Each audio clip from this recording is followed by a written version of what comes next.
two of my younger sons go to Maxey Elementary, and I'm finishing my second term as the PTO president. And Lanny was a former Maxey PTO president and Maxey parent. I actually started learning about the school board through him. So it was a true full circle moment. He left a tremendous legacy. I hope to continue to learn from his legacy and the connections that he made and how he served so well in the district for so long. Educate, inform, inspire. The Dan Parsons Show, a podcast that lifts up instead of tearing down. Hey, thanks for tuning in to the Dan Parsons Show. I'm your host, Dan Parsons. Coming up on today's show, Mara Krivohlavek, who is a candidate for the Lincoln Public School Board. But before I introduce Mara, a reminder that you can ask a question to one of our guests. Go to thedanparsonsshow.com and become a friend of Dan on Patreon, and we'll choose one of your questions to ask. Okay, here's my interview with Mara. Enjoy. The people decide. The voices impacting Lincoln. This is Election Coverage 2025 on The Dan Parsons Show. Well, we are focusing on the Lincoln City elections this spring, including the races for Lincoln Board of Education. There are 4 district seats on the Lincoln Board of Education up for election, actually just next week. Here we go. It's my pleasure to introduce one of those candidates, Mara Krivohlavek. Mara, how'd I do on your last name? Great. You did great, Dan. Hey, welcome to the Dan Parsons Show. It's a pleasure to have you on. We've met a few times, and it's a delight to have you on the show. Thank you so much for having me today. Yeah. Well, let me set this up. You are the only candidate in the District 5 race in this year's election.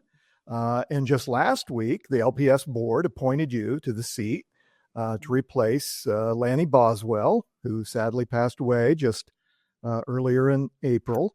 Lanny had served on the board since 2013. And so, yeah, it's a little different path, I assume, than what you had planned on. Yes, sir. Yes. But congratulations. First of all, congratulations for running. I know it's not a small task to decide to do that. And then to have the good fortune, I guess, to not have an opponent.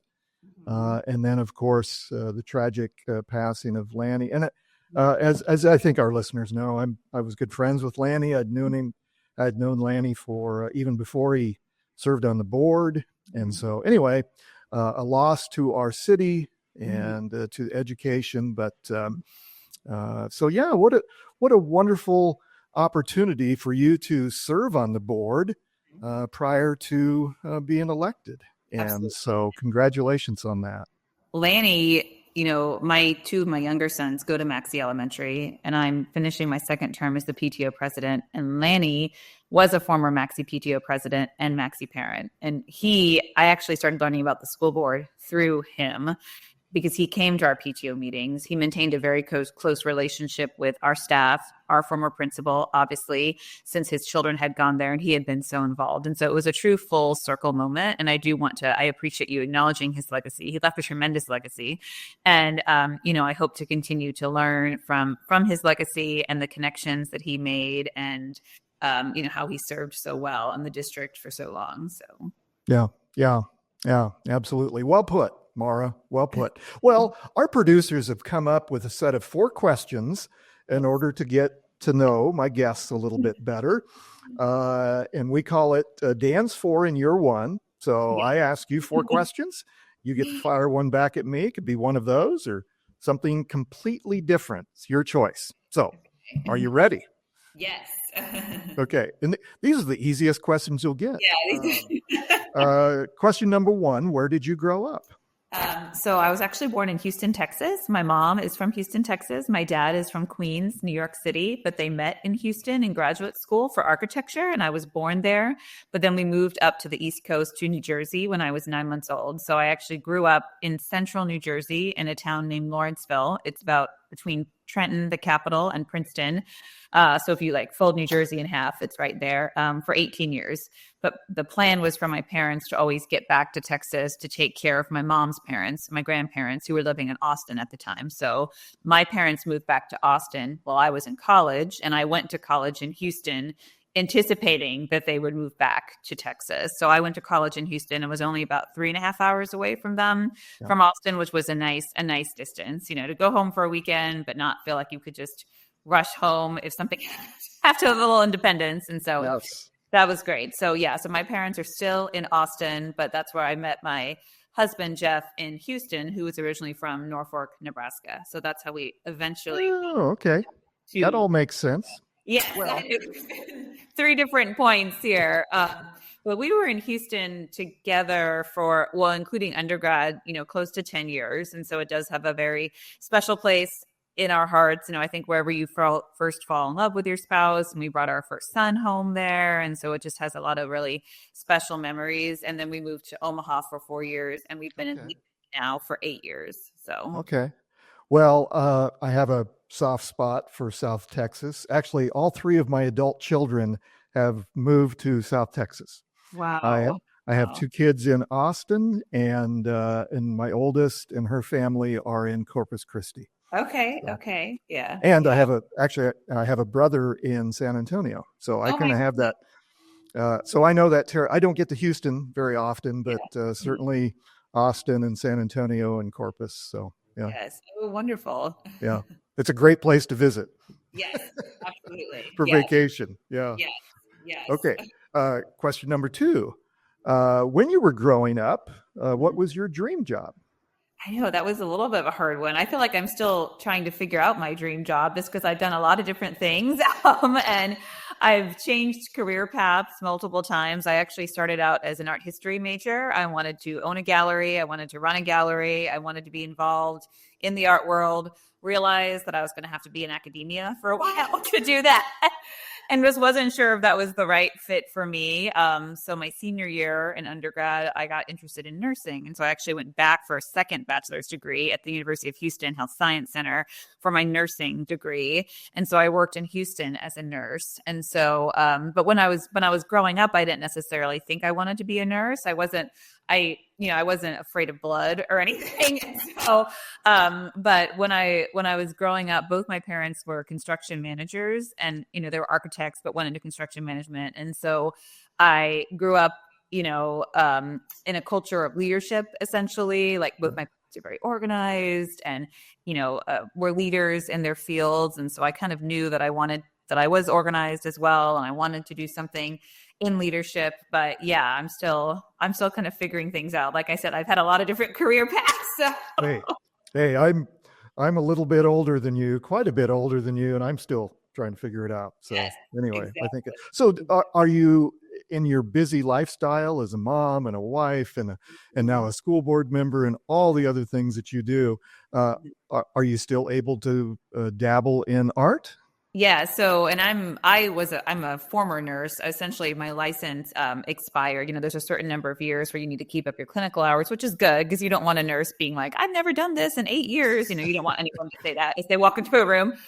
So I did get my license reinstated to do COVID vaccinations at the Pinnacle Bank Arena, which was a really unique and exciting experience. But then I would have to do a nurse refresher class, a course, and then some clinical hours, which I actually had been thinking about before the school board opportunity came up. So I knew, once Lanny Boswell announced that he was resigning, kind of the seed was starting to be planted. And I was like, well, let me pursue this and see what happens before starting that other venture of getting my nursing license renewed. But if I had chosen to get my nursing license reviewed, I wanted to go into community health, which again is an area I had always been interested in.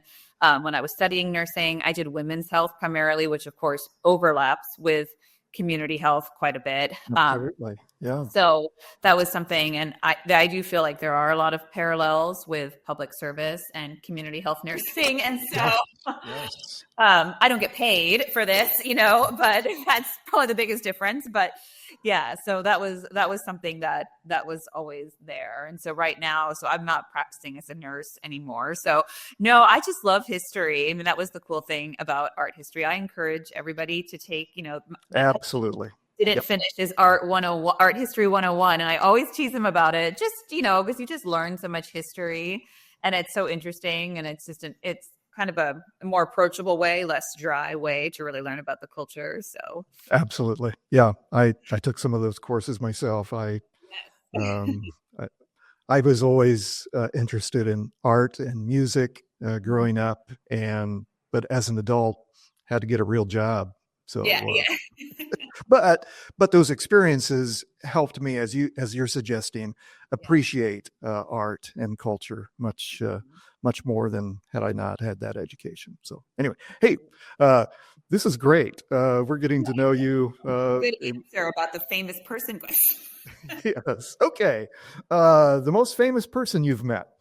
I didn't really have a good answer. That's okay. Answer it believe me, Mara, we've gotten so many fascinating answers to this question. The most admired person, anyway, answer it any way you like. Yeah, no, I mean, I haven't, in terms of like a sighting, I've never had a sighting.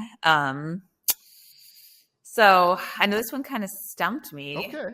All right. My boys would say Matt Rule when he first came because we saw. Yeah. My brother boys are big Husker fans, so we did not talk to him. We just saw him from afar, and I didn't actually even recognize him because he was wearing hats. So my boys had to be like, "Hey, that's new football coach," and I was like, "What?" And I was like, "Oh, I think you're right." So, yep. Yeah. A little bit. Yeah. Okay. The very first concert you attended.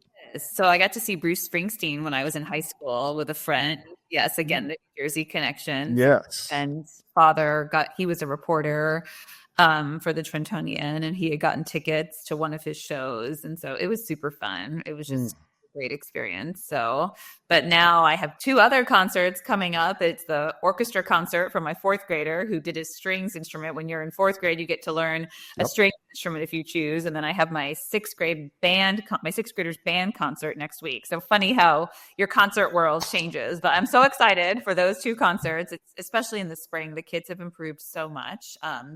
We've been hearing a lot of practicing. So it's nice to hear it together. Yes.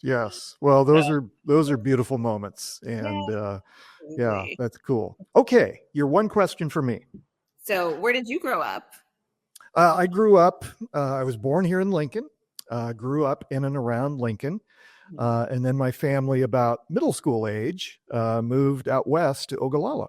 Oh, so wow. I graduated from high school in Ogallala, and then came back here to go to the university and start a family, start a business, and I've been here since. So Lincoln, in and around Lincoln, has been home for all but 5-6 years of my life. So that's great. Yeah. All right. Well, those are the fun, easy questions. Let's get to the tough ones. Yes. We are partnering with Civic Nebraska and Flatwater Free Press, and they're producing a voter guide for the city elections this spring. I'd encourage our audience to seek out that voter guide. It's a very useful tool as we get ready to vote here in a few days on May 6th. So here, Mara, are 3 questions from that voter guide.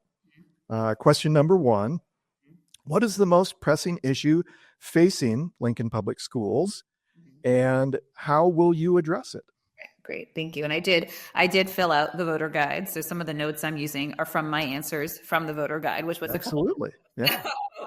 Well, and we are sharing these interviews with those 2 entities. So that's why we're using some of those questions. And I just subscribed to Flatwater Free Press. I hadn't heard of it until they had contacted me about the voter guide. And then you get the Friday newsletter, which is so interesting. And especially somebody not initially from Nebraska, I have learned so much more about the history of Nebraska, the culture, the communities that I've not visited out west. So it's been a really great resource. So I appreciate what they're doing. So Nebraska's very first nonprofit newsroom. I tell people, Nebraska Examiners and other nonprofit newsroom here in Nebraska, they're going to save journalism. That new model is going to save journalism. So anyway, they're my buds. I'm pals with all those folks. They're doing great work. Okay.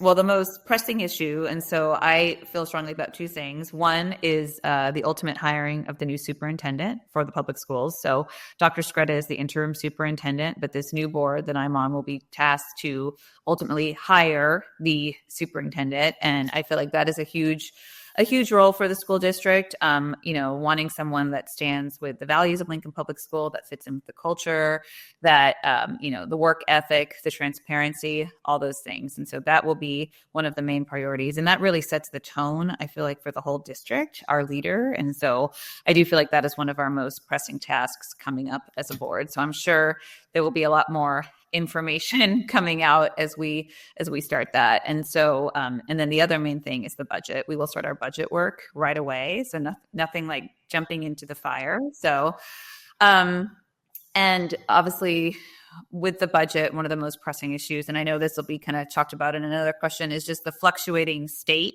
and federal aid. That's on everybody's minds. We don't know those answers yet.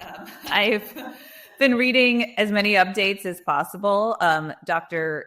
Standish has been great, and then the whole associate superintendent team.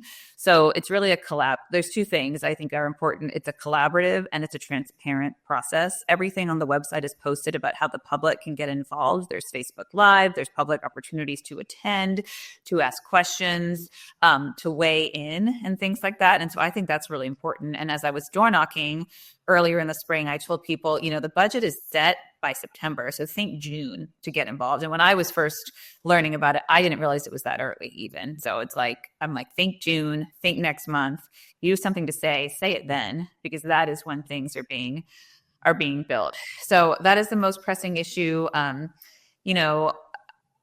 course we need to ensure ways that we're, stewards of the people, of the property taxes.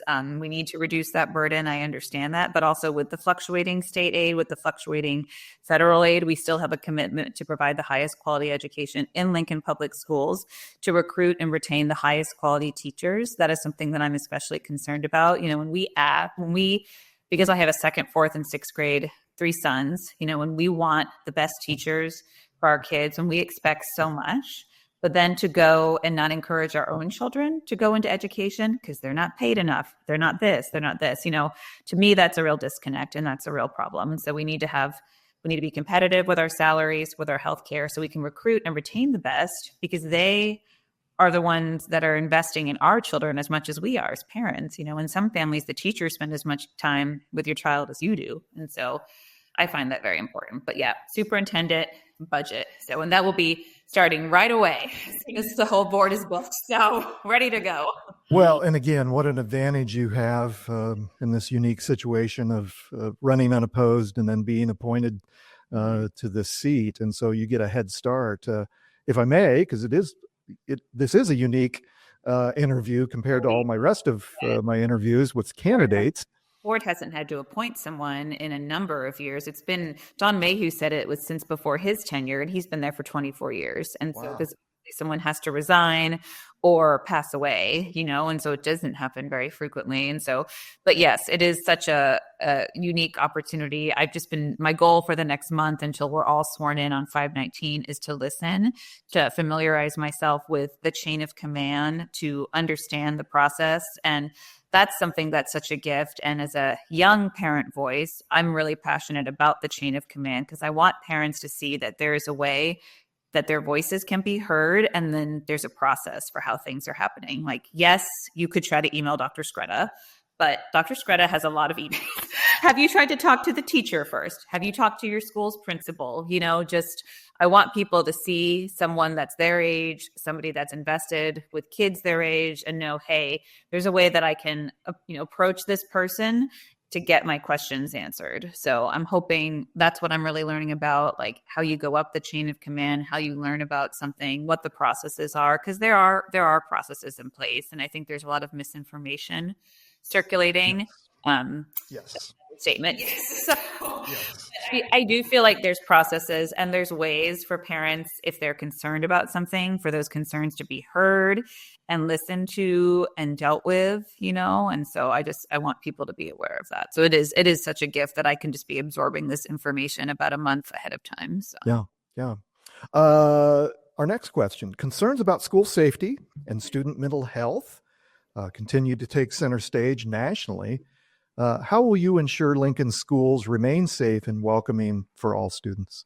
Right. So I think in terms of safety, and then mental health, two different things. I think school safety is a huge priority of Lincoln Public Schools. We have an amazing security team. They are constantly reevaluating security measures, new construction methods, things like that. I think it's important to remember that a lot of that can't be shared all the time because we don't want to advertise some of our security measures. Right. So, but, again, the chain of command, if parents have certain questions, if they have concerns, please reach out to the teacher, the principal. They will put you in contact with the right people. But yes, making sure that's everybody's, top priority, keeping kids safe. So there's safety from the outside, keeping kids safe from external threats, but then keeping kids safe from things, greater social issues.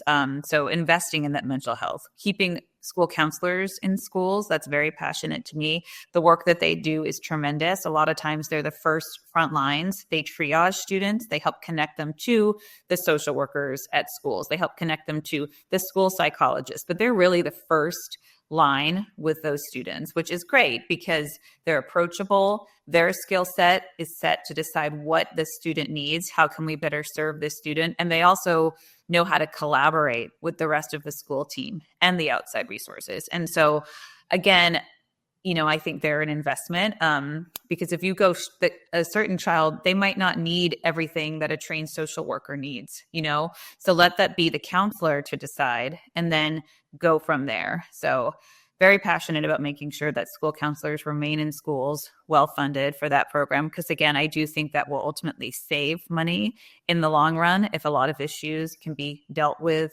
early on. So, and student behavior, of course, is a huge concern from parents. Again, being a young parent myself, I hear that from a lot of peers. Again, when I was door knocking, that's a concern, and people just wanting, parents wanting to make sure that attention isn't being taken away from their child if there is a behavior issue in the classroom, and then teachers wanting to make sure they have the support so they can still continue to do their job, which is teach. So another reason to keep all of that support in the schools and things like that. So it just more funding and budget. So.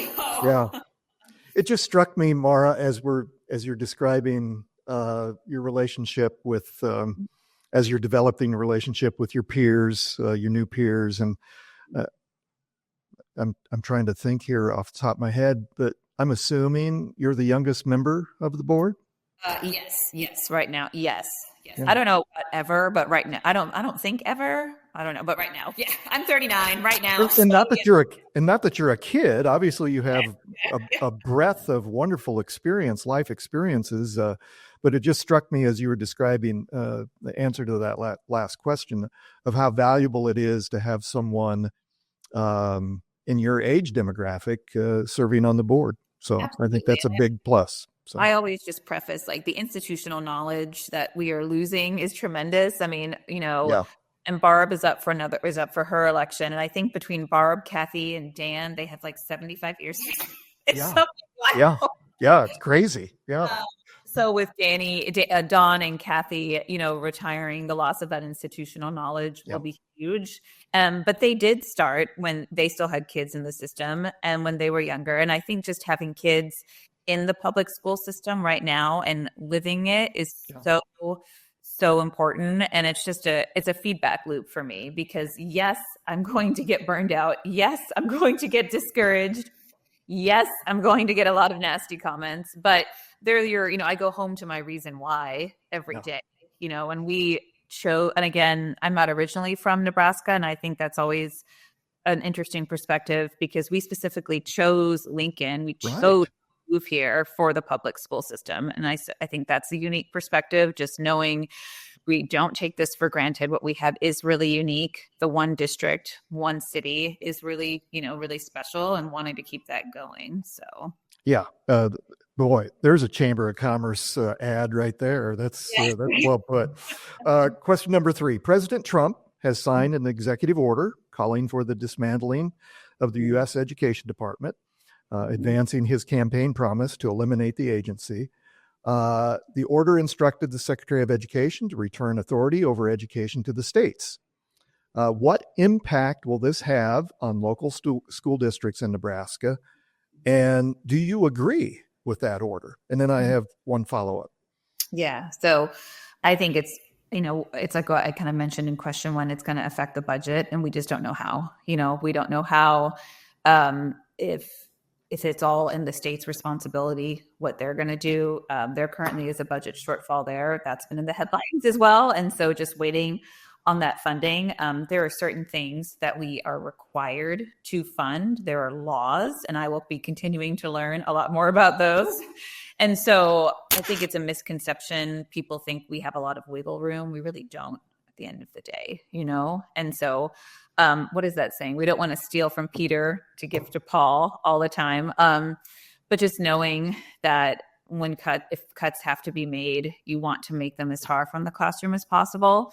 But some of those cuts, you also have to keep in mind, like, is this going to be something that's going to hurt us down the road, where we will ultimately lose money down the road, even if it's a short-term fix? So just trying to go in with that mindset, and then just do a lot of listening, like just listen, trying to understand the effects of some of the programs to see how far they go, how great their reach is. And like I mentioned before, something like the school counselors, they're the front lines. They're the first triage system. So yes, if you cut that, you will be saving some money. But how would that affect everybody 10 years down the line if we lose that triaging system and we just go straight to, the other professionals, which might be more expensive, things like that, when it might not be a need that's quite up there.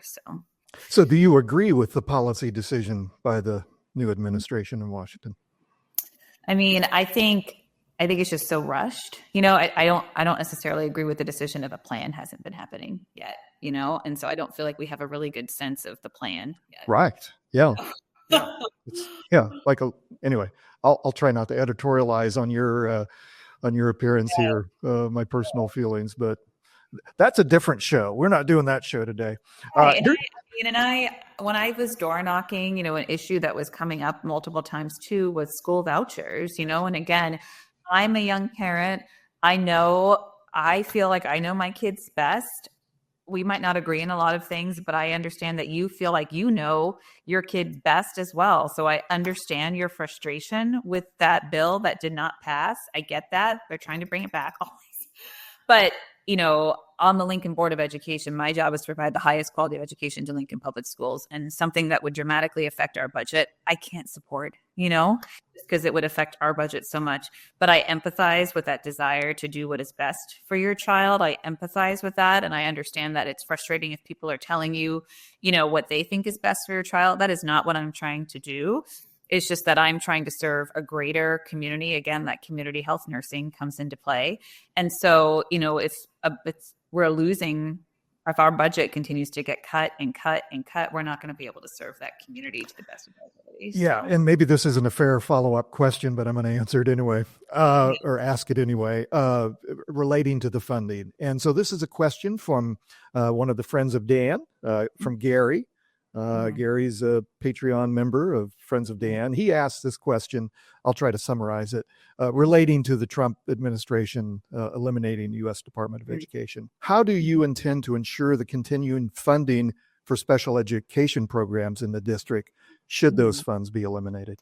Right. Well, we are required, and this is something that I can't speak fully to. This is where I would say, let me get back to you, Gary. Okay. Let me do my research. Let me make sure I'm not saying any incorrect things. And I would talk to the associate superintendents and get the numbers, get the breakdown. So I would caution that, but I know there are laws that we have to serve. We have to serve those children. And so not only do we have to serve legally, but I believe we have a moral responsibility as well. And so, that funding would be there. Currently, there is a shortage of special education teachers, though, as well. And so, which I'm very aware of. And again, circles back to the teacher recruitment, the teacher retention, things like that. And a whole just mindset shift on how we perceive teachers, how we view teachers. And again, how dare us to, when we expect the best from them, to not encourage our own children to go into the field, to not value that work and things like that. So I think that's a real issue as well.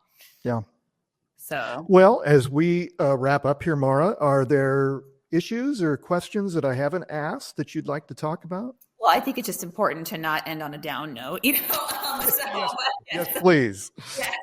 I know, and I think it can feel heavy. Things feel so heavy, but I also just think it's important to remember the good work that is happening in Lincoln Public Schools every day. And something like, I don't know if your viewers can see, but this is my gallery wall. This is a picture. We frame a picture of our kids' work every year from their Nice. elementary, and so things like that. There's good things happening every day in the public school system, and so I think yes, there are issues, but it's important to remember that even if it's something small, it's affecting, even if it affects one child's life, that's a great thing. That's a great day. So It's important to not get too down. And there are great people. And that's probably been the best thing about the campaign. It's a little extreme. Not that I encourage everyone to launch a campaign to get to know their community better, but that's been the best thing probably about this, that I have learned so much more about what's going on in Lincoln.